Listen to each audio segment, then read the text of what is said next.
Olá! Hoje a gente vai mergulhar em um dos textos mais fundamentais e revolucionários da história, o Evangelho de Mateus.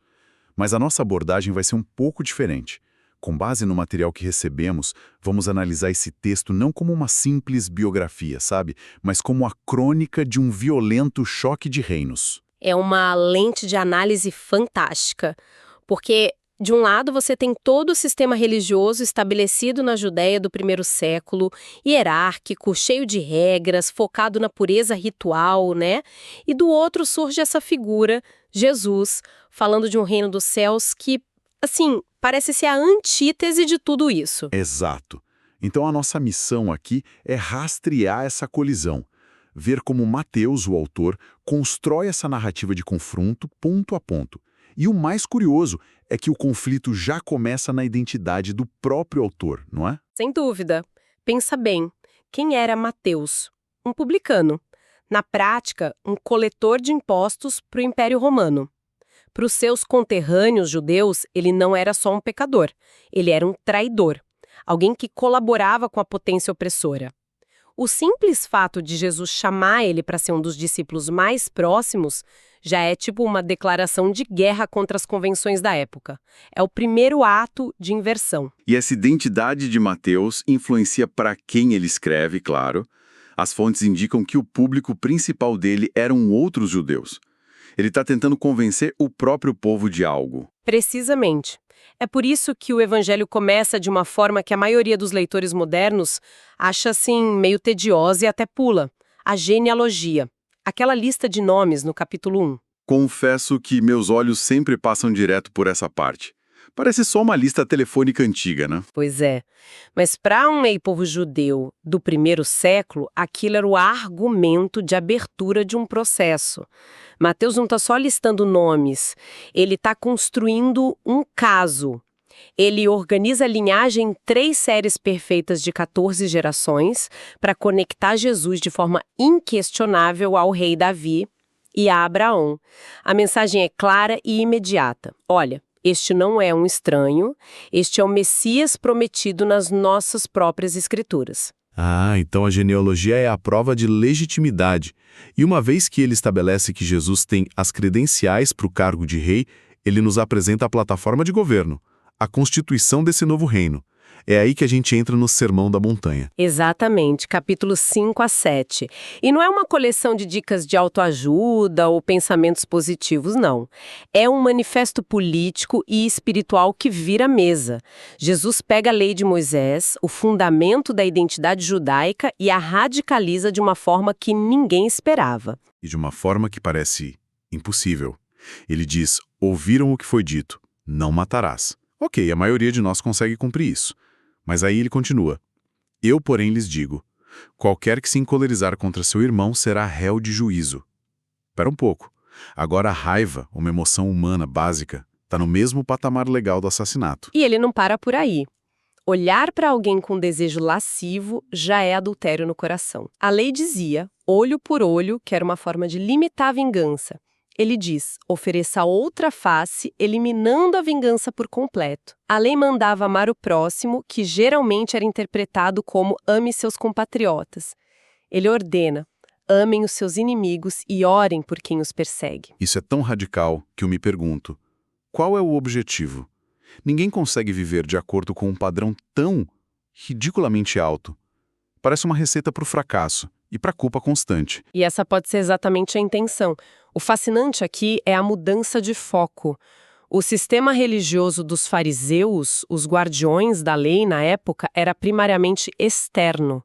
Se tratava de seguir as regras visíveis. Não matar, não adulterar, jejuar nos dias certos, dar esmolas em público. Era um sistema que permitia que alguém marcasse todas as caixinhas e se sentisse justo, autossuficiente. Um checklist de retidão. Perfeito.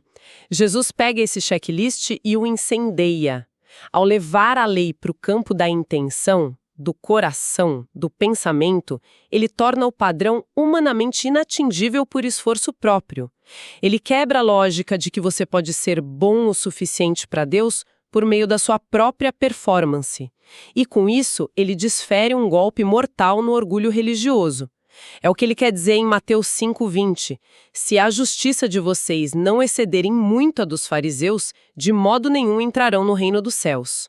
Ele basicamente diz que o sistema deles é falho na base. E imagino que os fariseus e mestres da lei não receberam essa crítica muito bem. A partir desse ponto, o conflito que era ideológico começa a se tornar pessoal e direto. Sim, a tensão escala rapidamente. Veja o capítulo 12. Jesus está na sinagoga e cura um homem com a mão atrofiada. Em vez de celebração, ele recebe acusação. Por quê? Porque era um sábado, o dia de descanso, e segundo a interpretação rigorosa deles, trabalhar para curar era proibido, a não ser para salvar uma vida. Mas ao desafiar essa regra, ele está expondo a hipocrisia deles, certo? Mostrando que a tradição dele se tornou mais importante que a compaixão humana, que deveria ser o propósito da lei. Exatamente. Ou no capítulo 9, quando criticam por comer com publicanos e pecadores. Para a elite religiosa, a santidade era alcançada pela separação, evitando contato com o impuro. Jesus inverte essa lógica. Para ele, a santidade não é frágil, ela é contagiante. Ela se move em direção à impureza para purificá-la. Cada um desses atos era uma pequena revolução, um ataque direto à estrutura de poder e teologia deles. E esses pequenos ataques culminam na explosão do capítulo 23. A linguagem que Mateus registra aqui é de uma dureza impressionante, vindo da figura que a gente associa com manso e humilde, é de cair o queixo. É brutal. Ele não mede as palavras. 7 vezes ele os chama de hipócritas. Ele os chama de guias cegos, insensatos, raça de víboras e, claro, a imagem mais devastadora de todas. Sepulcros caiados. Isso, sepulcros calhados. Uma metáfora poderosa, a ideia de algo impecavelmente branco e puro por fora, mas por dentro, escondendo apenas morte, ossos e podridão. E isso parece contraditório. Como a mesma pessoa que prega o amor aos inimigos pode usar um linguajar tão violento contra os líderes da sua própria fé? Essa é a pergunta central. E a resposta parece ser que o ataque de Jesus não é a fé judaica ou a lei de Deus em si. É o sistema humano corrupto que foi construído em torno dela. É um ataque à hipocrisia que esmagava as pessoas. Em Mateus 23, ele diz que eles atam fardos pesados e os colocam sobre os ombros dos homens, mas eles mesmos não estão dispostos a levantar um dedo para movê-los. Ou seja, eles eram legisladores opressivos que se isentavam das próprias leis que criavam. Pior que isso, eles não apenas adicionavam regras, mas, como Jesus acusa em outro ponto, com suas tradições, eles invalidavam a palavra de Deus. O sistema deles, suas interpretações, suas cercas em torno da lei, havia se tornado um ídolo, mais importante que o próprio Deus e que as pessoas. A dureza da linguagem de Jesus é a de um médico diagnosticando um câncer terminal. Ele precisa ser claro, direto, para expor a doença que está matando o paciente por dentro. Então, essa crítica feroz ao reino dos fariseus serve para criar um contraste nítido com o reino dos céus que ele anunciava. Se o reino deles é sobre aparência, status e poder, o que define o reino de Jesus? A inversão. A lógica é completamente invertida. É por isso que Jesus foi uma decepção tão grande para muitos. As pessoas, oprimidas por Roma, esperavam um Messias guerreiro, um novo Davi que lideraria uma rebelião militar, sabe? Eles esperavam o tanque de guerra e receberam um sermão sobre ser humilde. A frustração deve ter sido imensa. Total. Em vez de bem-aventurados os poderosos, pois eles tomarão o que é seu, ele diz, bem-aventurados os humildes, pois eles herdarão a terra. É uma subversão completa dos valores de poder do mundo. E Mateus espalha exemplos dessa inversão por todo o Evangelho. A parábola dos trabalhadores da vinha, no capítulo 20, talvez seja o exemplo mais chocante, onde o dono de uma vinha contrata gente em horários diferentes, mas paga a todos o mesmo salário no final do dia. Pensa na cena. Aqueles que trabalharam o dia inteiro, sob o sol escaldante, veem o sujeito que chegou na última hora receber exatamente o mesmo pagamento. A reação deles é de pura indignação. Isso é injusto, eles gritam. E, francamente, eu estaria do lado deles. Parece fundamentalmente injusto. Qual é a lógica aqui? A lógica é que o reino dos céus não opera na economia do mérito, mas na economia da graça. A resposta do dono da vinha é o cerne da questão. Eu não tenho o direito de fazer o que quero com o meu dinheiro. Ou você está com inveja porque sou generoso. Ele expõe que o que os trabalhadores chamam de justiça é, na verdade, inveja e um senso de merecimento. E então Jesus conclui com a frase que é a assinatura desse reino.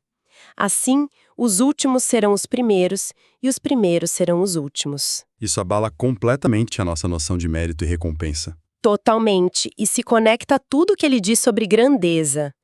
No reino dos homens, grandeza é dominar, ter autoridade, ser servido.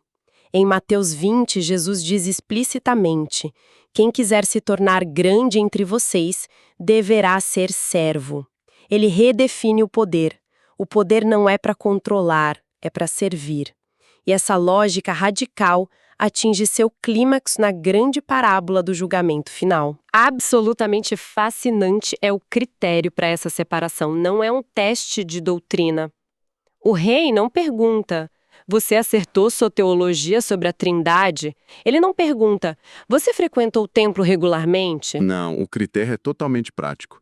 Ele diz para as ovelhas, os justos, pois eu tive fome e vocês me deram de comer, tive sede e vocês me deram de beber, fui estrangeiro e vocês me acolheram. É um checklist, mas um checklist de compaixão. E a parte mais bonita é que ambos os grupos ficam surpresos. As ovelhas perguntam: Senhor, quando te vimos com fome e te demos de comer? Elas nem perceberam que estavam servindo ao rei. Fizeram aquilo por pura compaixão.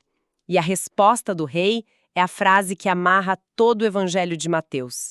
Digo-lhes a verdade: o que vocês fizeram a algum dos meus menores irmãos, a mim o fizeram. A cidadania no reino dos céus é selada por atos de misericórdia. Certo.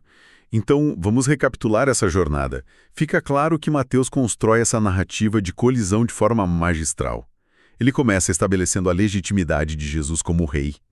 Depois apresenta a constituição radical de seu reino, que entra em conflito direto com o sistema religioso, e finalmente revela que esse novo reino opera sobre uma lógica completamente invertida. Perfeitamente resumido.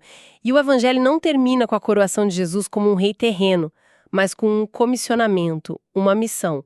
A chamada Grande Comissão no finalzinho do capítulo 28. Portanto, vão e façam discípulos de todas as nações. E o que é notável nessa ordem final é o que ela não diz. Jesus não diz: vão e construam uma nova instituição religiosa para competir com a antiga. Ele não diz: vão e estabeleçam uma nova hierarquia. O foco é muito mais orgânico, relacional. É fazer discípulos, ou seja, formar pessoas que aprendem a viver segundo essa nova constituição do Sermão da Montanha. O objetivo é a transformação de vidas, não a construção de impérios religiosos. O que nos deixa com um pensamento final bastante provocador. Exatamente. Se o chamado fundamental de Jesus, como Mateus o apresenta, não é primariamente para construir instituições ou sistemas, mas para cultivar pessoas e comunidades que incorporam essa lógica radical do reino invertido, o que isso realmente significa para nós hoje? Em um mundo obcecado por status, poder e sucesso, como seria uma comunidade que genuinamente mede a grandeza pelo serviço e que, de fato, coloca os últimos em primeiro lugar?